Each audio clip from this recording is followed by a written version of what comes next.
Bab 24. Keputusan Marfa. Kembali ke aktivitas masing-masing, setelah 2 hari menjalankan liburan. Kamu kenapa, sepertinya lagi banyak pikiran. Kalau ada masalah, kamu bisa menceritakannya padaku. Kita ini suami istri, jadi kamu bisa berkeluh kesah padaku. Aku hanya sedang banyak pekerjaan saja. Mana mungkin aku menceritakan semua padanya. Keesokan paginya, Marfa sedang sarapan bersama keluarganya. Dilihatnya anak-anaknya, yang salah satunya sangat mirip dengan Ray. Radi, putra tampannya, yang setelah dewasa nanti akan menanggung banyak hal menggantikan dirinya. Marfa menghela nafas berat. Kamu kenapa, Fa? Apa ada masalah? Tanya Delia. Sebagai ibu yang melahirkan Marfa, dia merasa bahwa putranya itu tidak sedang baik-baik saja. Tidak, Ma. Jangan cemaskan aku. Ayo anak-anak, kita berangkat. Sepanjang perjalanan, Marfa terus berpikir. Radi dan Raine hanya melihat ayah mereka yang terus melamun. Tidak seperti biasanya. Biasanya, ayah mereka akan mengajak mereka bicara. Bertanya bagaimana kegiatan mereka di sekolah, bertanya apakah Ciro di sekolah baik-baik saja. Apa saja akan ayahnya tanyakan. Tapi sekarang, ayah mereka itu hanya diam saja.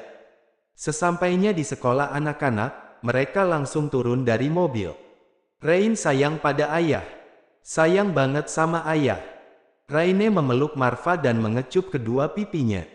Radi juga sayang pada ayah. Sangat-sangat-sangat sayang pada ayah. Mereka lalu masuk ke kelas mereka, meninggalkan Marfa yang hatinya menghangat setelah mendapatkan pelukan, kecupan dan pernyataan sayang dari anak-anaknya itu. Marfa berbalik, melihat Freya, Ciro dan Ardi yang mengantar Ciro ke sekolah bersama. Anak itu memeluk kedua orang tuanya, juga mencium dan mengatakan kata-kata sayang juga. Bye mommy, bye daddy. Hai, Uncle Mafa. Ciro terlihat bahagia karena diantar oleh kedua orang tuanya. Dia kembali melihat Ardi dan Freya, yang juga melihatnya. Hubungan Ardi dan Freya telah berakhir, tapi mereka masih bisa jalan bersama meski seringkali bertengkar, ditambah Ardi yang terus mengganggu Freya. Sedangkan Ciro, meski dia tidak mengenal mominya sejak masih bayi, tapi setelah bertemu Freya dia ternyata menyayanginya. Ciro sepertinya juga tidak keberatan jika Freya menikah dengan pria lain. Juga tidak marah kalau Ardi menikah dengan perempuan lain. Jasmine misalnya, yang menjadi sekretaris Ardi. Yang juga terlihat menyayangi Ciro dan mungkin akan dijodohkan oleh ibunya Ardi. Marfa kembali menghela nafas berat. Nanti siang kita makan bareng, yuk. Ajak Ardi. Enggak bisa. Aku harus menjemput anak-anak. Cak, aku juga harus menjemput Ciro, kali. Memangnya kamu saja yang punya anak dan sibuk. Lihat bagaimana nanti saja, deh. Freya hanya melihat Marfa, tanpa mengatakan apa-apa. Perempuan itu juga sepertinya sedang banyak pikiran. Ya sudah, aku mau mengantar Freya dulu. Marfa juga masuk ke mobilnya, pergi ke perusahaan untuk mengerjakan pekerjaan yang terkadang baginya membosankan. Marfa duduk di atas kursi kebesarannya. Di hadapannya banyak dokumen yang menumpuk. Matanya menerawang jauh, tangan memegang pena tapi pena itu terlepas begitu saja dari tangannya. Menandakan bahwa sang pemilik sedang tidak ada di tempat. Bukan raganya, melainkan hati dan pikirannya. Marfa tersadar, lalu melihat jam di pergelangan tangannya. Masih jam 9 kurang. Memantapkan hati atas apa yang akan dia lakukan, dia berdiri dan meninggalkan pekerjaannya yang belum satu pun dia kerjakan sejak kedatangannya pagi tadi. Masih lama dari jam pulang, tapi Marfa sudah menjemput anak-anaknya. Kenapa, ayah? Kan baru jam segini, kami masih lama pulangnya. Ada yang mau ayah sampaikan pada kalian? Marfa mengajak anak-anaknya ke salah satu restoran. Memilih ruangan VIP agar pembicaraan mereka tidak ada yang mendengar. Marfa menarik nafas dalam-dalam, dan menghembuskannya secara perlahan. Begini anak-anak. Mulai sekarang, belajarlah untuk memanggil Auntie Rei dengan panggilan Bunda. Radi dan Raine melihat Marva, seperti sedang berpikir. Kenapa kami harus memanggil Auntie Rei, Bunda? Marva tidak langsung menjawab. Semua ini tidak bisa diceritakan begitu saja. Mereka masih kecil, akan ada banyak pertanyaan yang menjalar. Jawaban yang satu akan memberikan pertanyaan yang lain. Itu karena Bunda Rei sangat baik dan sayang pada kalian. Apa kita juga akan memanggil Auntie Freya, Monique, Leta dan Zilda dengan panggilan Bunda? Mereka juga baik dan sayang pada kami. Tuh, kan? Jawaban sebelumnya akan menjadi pertanyaan berikutnya. Ini berbeda. Sayangnya Auntie Rei berbeda dengan para auntie yang lain. Kalian mau kan, memanggil Bunda pada Auntie Rei? Mau. Tapi panggil Bunda kalau kalian sedang bertiga saja. Kalau ada orang lain, tetap panggil Auntie. Jangan ceritakan apa yang ayah katakan ini pada orang lain, terutama mama, eyang, kakek dan nenek. Lagi-lagi si kembar diam, tapi mengangguk juga. Kalian bisa pelan-pelan belajar memanggil Bunda. Ayah tidak memaksa kalian untuk langsung memanggilnya seperti itu. Apa Bunda Rei akan senang kalau kami memanggilnya Bunda? Tanya Radi. Marva tersenyum, melihat Radi yang cepat tanggap dengan apa yang dia katakan. Tentu saja. Bunda akan sangat senang kalau kalian memanggilnya Bunda. Apalagi Bunda sangat sayang dengan kalian. Kalian adalah yang paling Bunda sayang di dunia ini. Benarkah? Tanya Raine. Matanya terlihat berbinar. Tentu saja benar. Bunda sangat sayang pada kalian. Kami juga sangat sayang pada Bunda. Benar kan, Radi? Benar. Marva bernafas lega. Lega karena sudah melakukan ini. Lega karena ini berjalan cukup lancar. Entah kenapa dia melakukan ini. Apa karena tidak ingin nantinya disalahkan oleh anak-anaknya karena menutupi ini dari mereka? Atau karena ingin bersikap adil pada Rei? Atau karena ingin jaga-jaga kalau nanti dia akan bersama Rei, dan menyiapkan anak-anaknya sejak sekarang untuk menerima perempuan lain sebagai ibunya, meski sebenarnya memang Rei adalah ibu kandung mereka? Atau karena ini cinta? Cinta. Apa ini salah satu bukti kalau Marva mencintai ibu dari anak-anaknya itu? Marva tidak mau menjadi pria yang jahat. Bersikap egois karena, dan seperti, papa dan mamanya. Marva tidak mau nanti balasan menimpa anak-anaknya yang tidak bersalah. Dia punya anak laki-laki. Dia juga punya anak perempuan. Maafkan aku, Ma. Tapi aku rasa inilah yang terbaik. Marva teringat mamanya. Ada perasaan bersalah pada perempuan yang melahirkannya itu. Tanpa sadar air matanya mengalir.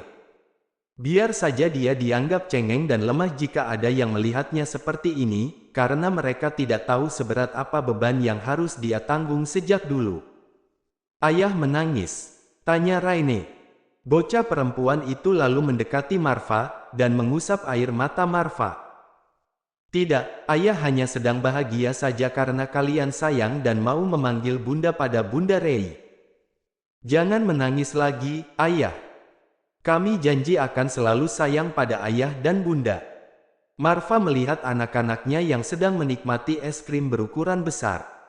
Marva sangat tahu bahwa selera anak-anaknya itu lebih mirip dengan Rei daripada dia.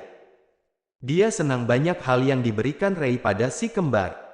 Yang akan selalu mengobati rasa rindunya pada perempuan itu tanpa dia sadari. Ayo kita pulang. Masih jam segini, ayah. Nanti kalau kami ditanya, kami harus bilang apa? Benar juga. Ya sudah, kita jalan-jalan saja. Ayah tidak kerja. Tidak, ayah ingin menghabiskan waktu bersama kalian. Sayang ya Bunda sibuk, kalau tidak, kita bisa ke sana.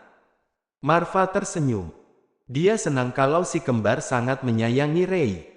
Tidak akan sulit nantinya mendekatkan mereka. Maaf Vio, kalau aku harus berbuat seperti ini. Tapi bagaimanapun juga, Rei adalah ibu kandung mereka. Aku juga tidak akan menutup mata kalau kamu juga menyayangi anak-anak aku selama ini. Terima kasih karena sudah mau mengurus dan membesarkan mereka. Apa yang akan terjadi nanti, memang sudah seperti itulah takdirnya.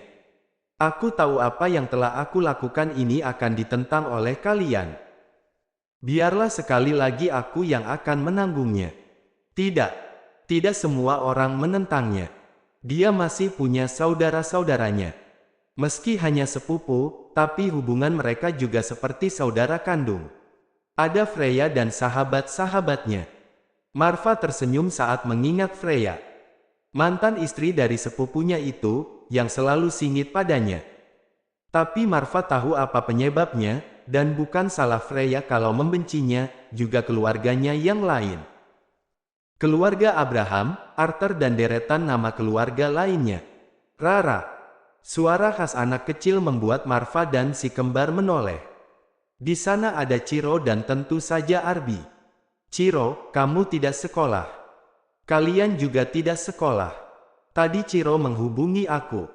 Dia ngambek gara-gara kamu membawa pulang Radi dan Raine. Jadi dia juga minta dijemput.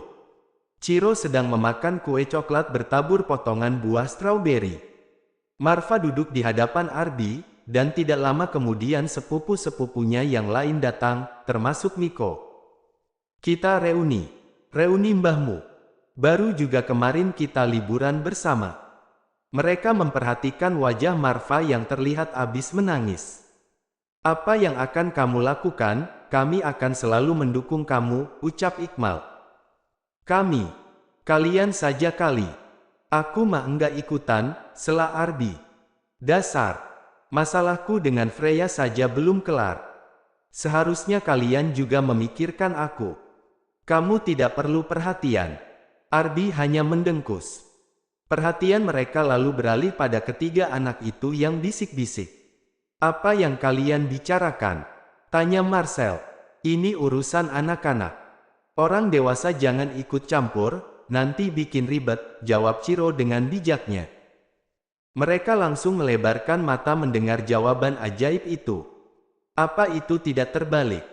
Menatap curiga pada para pria dewasa itu, mereka lalu memilih tempat duduk lain karena tidak ingin mereka menguping. Ya ampun, bocah-bocah itu seperti siapa? Ya, mereka tidak sedang melakukan hal yang aneh-aneh, kan? Mereka paling sedang berebutan siapa yang paling berhak menjadikan aku sebagai papi mereka, jawab Miko. Mereka terus bicara sampai jam makan siang tiba. Di sana bukannya hanya mengobrol saja, tapi juga membicarakan pekerjaan. Kamu tidak praktek, Sel.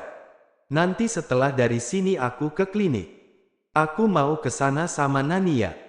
Masih juga mengejar-ngejar dia. Kalian saja yang juga selalu ditolak masih mengejar-ngejar perempuan yang sama. Marfa mengantar anak-anaknya pulang, setelah itu kembali ke perusahaan. Setelah mengatakan itu pada Radi dan Raine, perasaannya sedikit ringan. Dia mengerjakan pekerjaan dengan sangat baik. Sementara Marfa sedang berjuang untuk Rei, perempuan itu semakin dekat dengan Dokter Agam. Semakin mengenal, semakin mereka tahu banyak kesamaan di antara mereka. Dokter Agam yang pembawaannya selalu tenang dan meneduhkan, membuat Rei nyaman untuk mengobrol banyak hal dengannya. Kedekatan Rei dengan Dokter Agam tentu saja menimbulkan gosip.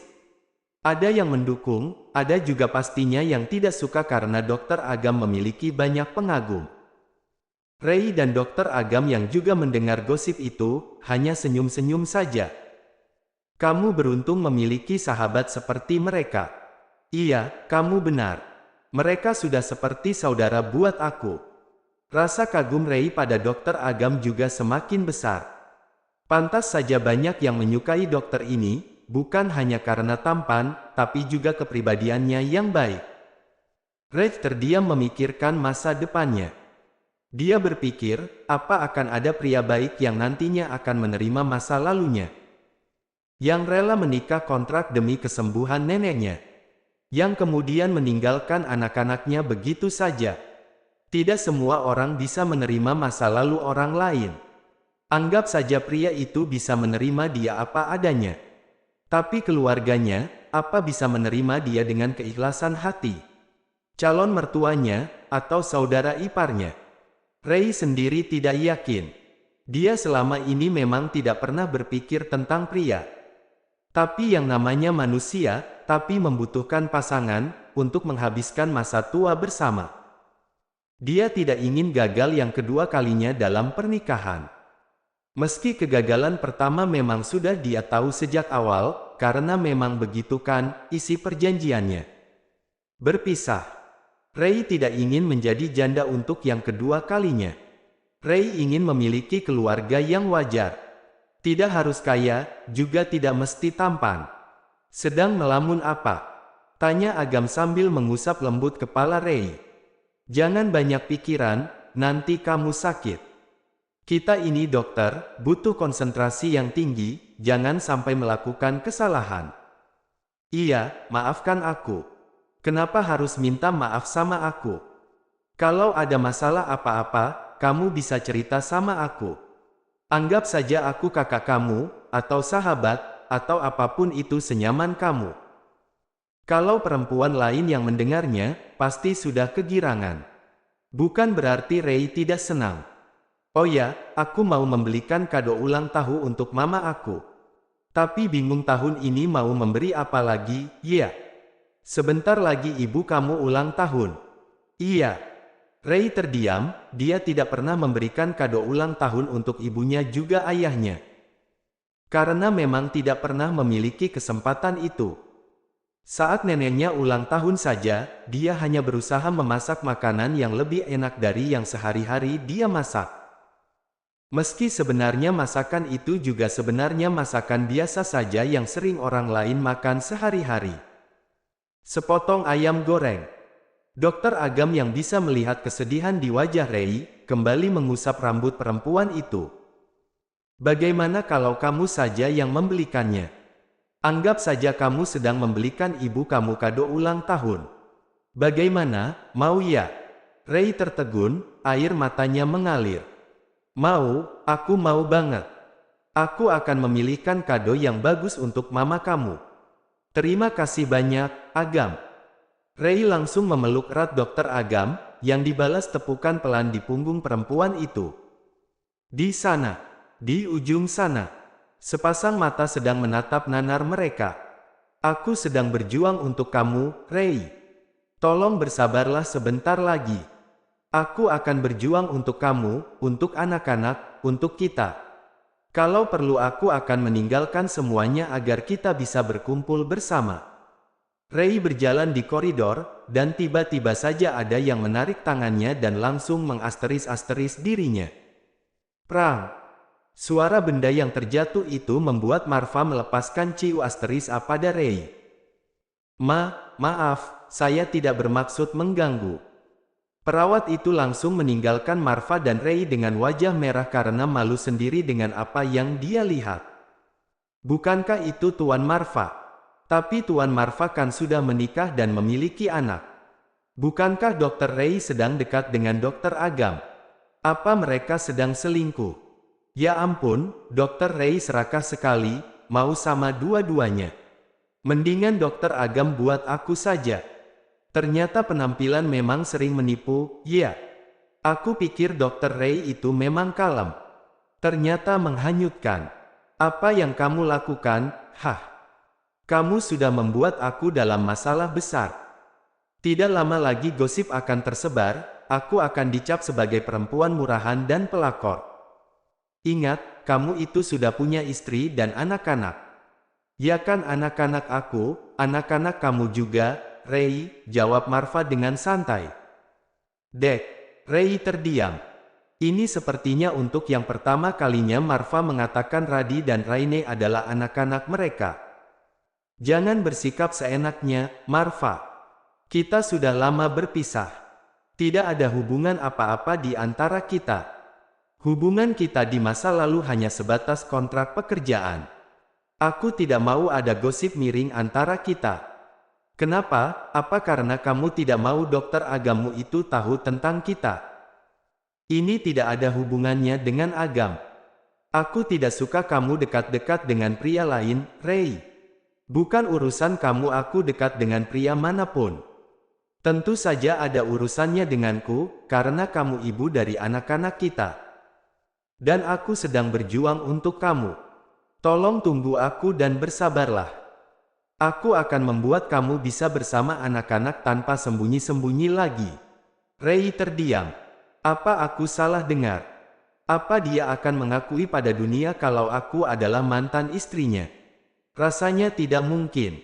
Memanfaatkan keterdiaman Ray, Marva kembali mengasteris perempuan itu. Ray berusaha melepaskan Marva, hingga dia kehabisan nafas.